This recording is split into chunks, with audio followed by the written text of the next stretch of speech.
Holy City Center Radio is episode 358, and I am your host, Christian Sanger. Today is Friday, April 4th, 2025.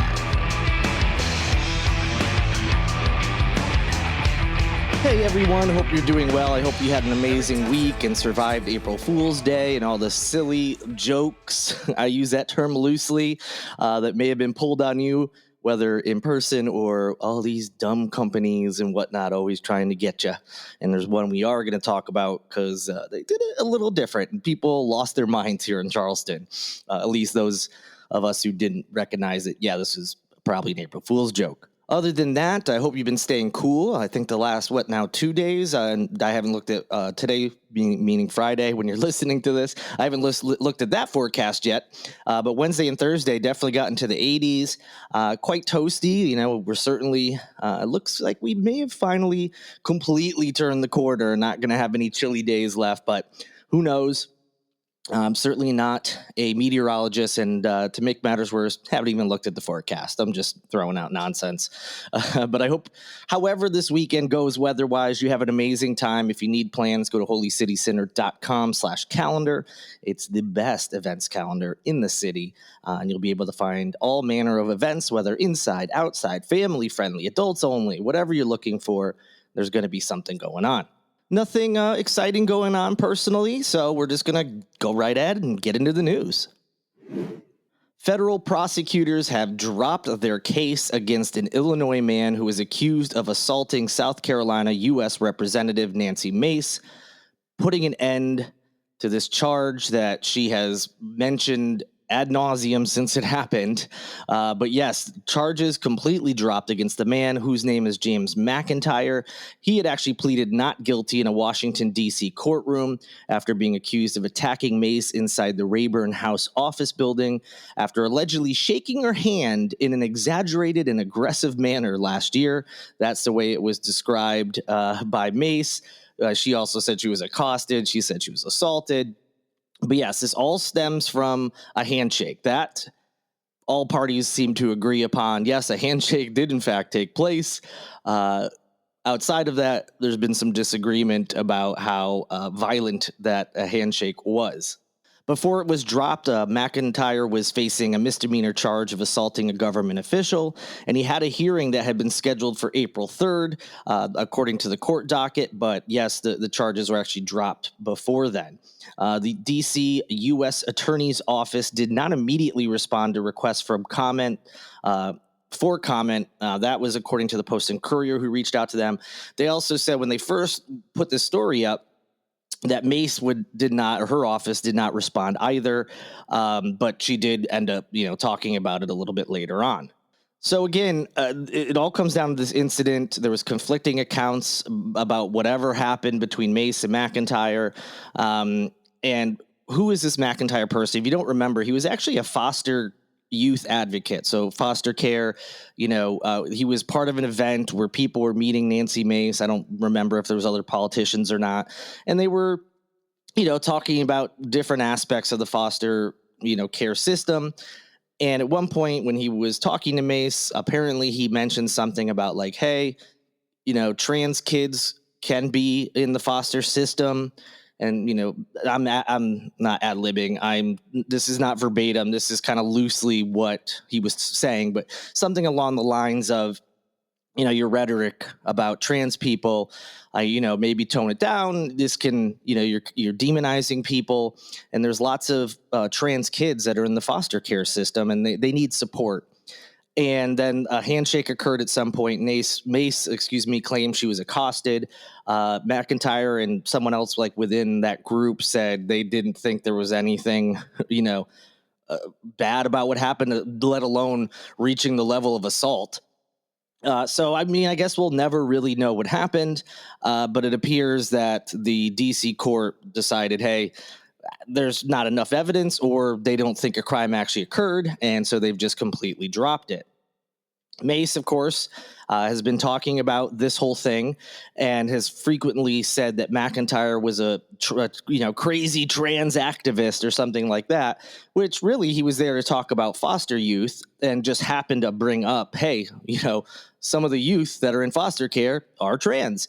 And so, but she was, continuing this demonizing trans people. So of course, that's how she framed it, was she was assaulted by a crazy trans activist, which isn't really the case at all. Now, as I said, at first, Mace didn't say anything when she was asked by the media for comment, but later she put out a statement asserting that she will not let the dismissal of these charges undermine the seriousness of the assault or silence her advocacy on behalf of women. Now, again, I didn't witness this incident, so I don't know if it really was assault, and for whatever reason, it's not moving forward. But I can safely say this person was not trying to silence Nancy Mace, let alone for any reason, let alone her advocacy on behalf of women. She went on in her statement to say, when a man can physically assault a woman in the halls of Congress with impunity, it sends an appalling message to every woman in America. If it can happen here, it can happen anywhere. I was injured intentionally and I am still in pain. And she goes on from there. So, remember she showed up the next day with a sling on. Hey, maybe she really did get hurt. I don't know. And maybe she's still in pain from this handshake. If that's the case, this must have been one of the most violent handshakes that has ever occurred. And again, maybe it was. I wasn't there. I didn't see it. I didn't feel it. But it appears that the people who would have gone forward with charges if they felt it was violent or had the necessary case against Mr. McIntyre, they've decided we're not moving forward. Certainly won't be the end about hearing about this incident, because I'm sure Nancy Mace will mention it, talking about how she's a victim yet again, and they dropped these charges for some other reason and yada, yada, yada. But as far as the legal side of things, it's done.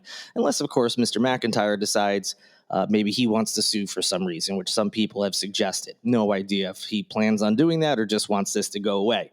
But for now, the legal side of the story is done. All right, so lawmakers in the South Carolina House did what we expected after a slight delay, and they passed H3927 on Wednesday. That is a controversial bill that targets state agencies and schools for any type of association with diversity, equity, and inclusion programs, training, or practices, also known as DEI. So the bill would put restrictions in place on every state agency, higher learning institution, and school district regarding DEI practices. It would prohibit the establishment or maintenance of offices that promote DEI and would forbid requirements to participate in DEI-related training. The bill classifies diversity, equity, and inclusion programs as promoting differential treatment on the basis of race, sex, color, ethnicity, gender, or sexual orientation. Another big part of this bill would ban state agencies and schools from contracting vendors who themselves practice or uphold DEI policies or programs. So it's no longer just the school or, the state agency. They themselves within their world can't, have these programs or require training. But even if they want to, sign a contract with a vendor for something, that vendor can't have those practices, policies, or programs. So this is no longer even just, in these organizations themselves. It's anyone they might want to do business with, which, of course, is insane. Besides the obvious reasons for pushback, which I've talked about and you all understand, there's also been the financial side of things, not just the, hey, this is the wrong thing to do and you're not treating people properly and you're, winding back the clock to a time where you're claiming you're trying to prevent differential treatment. But by removing this, you risk us going back to the reason things like affirmative action and DEI programs were put into place in the first place. But in any event, according to the bill's statement of estimated fiscal impact, the Medical University of South Carolina, MUSC, of course, University of South Carolina, Clemson University, and the Citadel all expressed that the bill could raise their costs and impact operations. So now driving up costs for these institutions in our state. But ultimately didn't matter. The bill passed in an 82-32 vote. However, it still needs to pass the state Senate. If it does that, it'll then go to Governor Henry McMaster's desk where it will be signed. So right now, the bill is in the Senate. You can contact whoever your state senator is, let them know what you think. There's still time to try to shut this whole anti-DEI bill down. It's going to be a tough one, but we've seen in the past, sometimes when you contact and enough people contact representatives, state senators, they do feel that pressure. So definitely let them know what you feel about this bill, and hopefully it will die in the Senate. A lot of people wonder what Charleston, the city, the county, and South Carolina in general, but specifically this city where so many people come to visit, to vacation, they often wonder, where do these tourism dollars go? It's supposed to help certain aspects of residents' life, and people don't always know where that money goes. Well, in one instance, it's going to help with affordable housing. A recent report in the Post and Courier mentioned how Charleston County has set aside more than $8 million of its tourism taxes to create a loan fund that would bring more affordable housing to the area. So how it works. An organization called the Local Housing Trust Fund, I guess not really an organization, but it's a fund, but it's run by the county. That, by the way, that fund was announced on March 27th by county leaders and its partner, the South Carolina Community Loan Fund. But in any event, this fund will provide below-market loans to developers and organizations that build affordable housing. These projects, of course, are costly and won't happen without subsidies like this. It's hard to get a company to build affordable housing because, whatever it is that they charge ends up being like, oh, well, we got to make up that money, and we got to, have a higher rent or lease or whatever it is. So this helps out with that, with these subsidies. A change in state law made the fund possible. Up until 2023, state and local tourism taxes could only be used to advertise or support local venues, events, or projects that attract overnight visitors.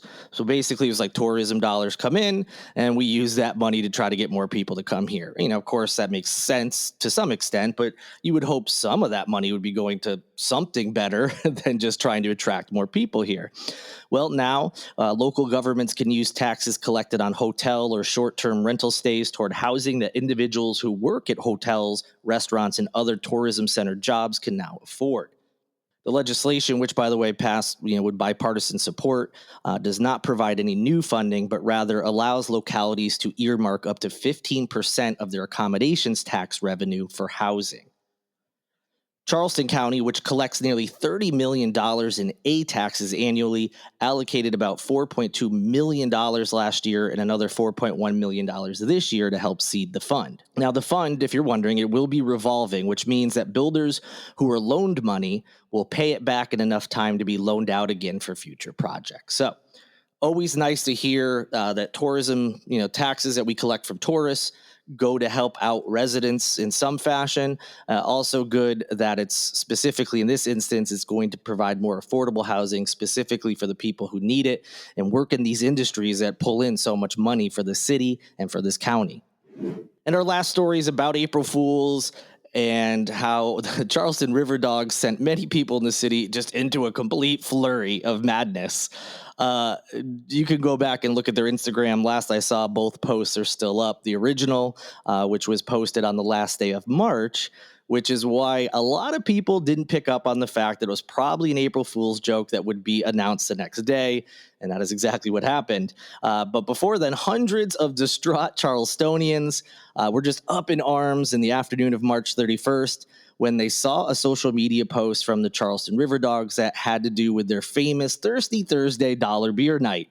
In the post, which they titled Important Announcement, the RiverDogs announced that fan favorite beer deal would be coming to an end, at least as far as the cost of it.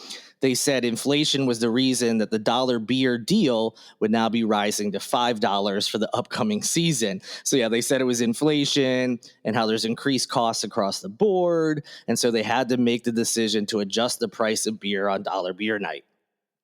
For those who have never been to the RiverDogs games, you don't have to drink to know what dollar beer night is. You'll know when you're there because, as the name suggests, for $1, you get a plastic cup with, I think it's usually Budweiser because they're like the sponsor, but I feel like in years past, it's sometimes like maybe it's more of like an end of the season thing where they're like, you get what you get, like whatever, keg we're trying to get rid of. But I believe it's normally Bud because again, they are the sponsor of this thing. So there's a section of the ballpark. It's along the third baseline. It's usually where it happens. And you can tell when it's a Thirsty Thursday because that section, that patio area is packed. And there's usually long lines leading up to the tent at the end of the platform where people are loading up on dollar beers. There's usually a DJ up there too, which is another reason it's hard to miss. And they're playing music to entertain people. Again, it's hard to miss even if you're not a drinker, not a partier. When it's happening. So obviously, if it's fan favorite, if it's changing, people would be upset. And so there was tons of comments. Some recognized like, hey, I'm pretty sure this is going to be an April Fool's joke. Others were like, hey, makes sense. Others were blaming Trump for the inflation. I'm sure there was some blaming Biden for the inflation. And they're to blame for this. And I mean, there was even comments where people called the RiverDogs organization fascist. Yep. They're fascists because they moved their dollar beer night up to $5. So, just a little over the top in some instances. But as I expected, and many others did as well, the next day, April 1st, actual April Fool's Day, of course, the RiverDogs confirmed in the morning that, hey, this was just an April Fool's prank. And I wonder if it was worth it. I'm sure they got tons of interaction on that post, which is always good when we're talking social media. And hopefully all the people who were so fired up and upset did see that second announcement before they unfollowed the RiverDogs or swore off ever going to games again. But yeah, it's funny. Go look at the comments because, again, some of them wildly over the top. But I gotta, usually with these April Fool's stunts, they're all kind of dumb at this point. With the advent of the internet, those first couple companies playing pranks thing was pretty good, pretty clever. But now it's just so dumb to me because in this instance, I didn't care, but other people were very upset about it, and so.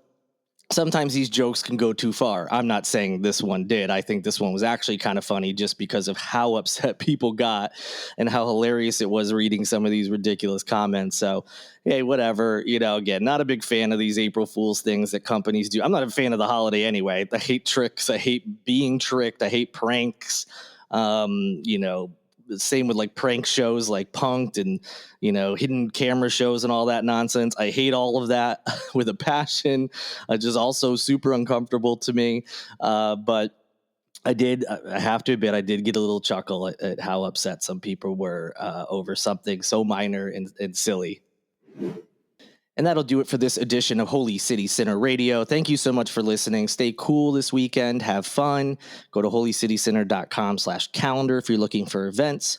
If you like this podcast and want to support it, please rate and review, subscribe, whatever it is that you can do on whatever platform you're currently listening to the show on.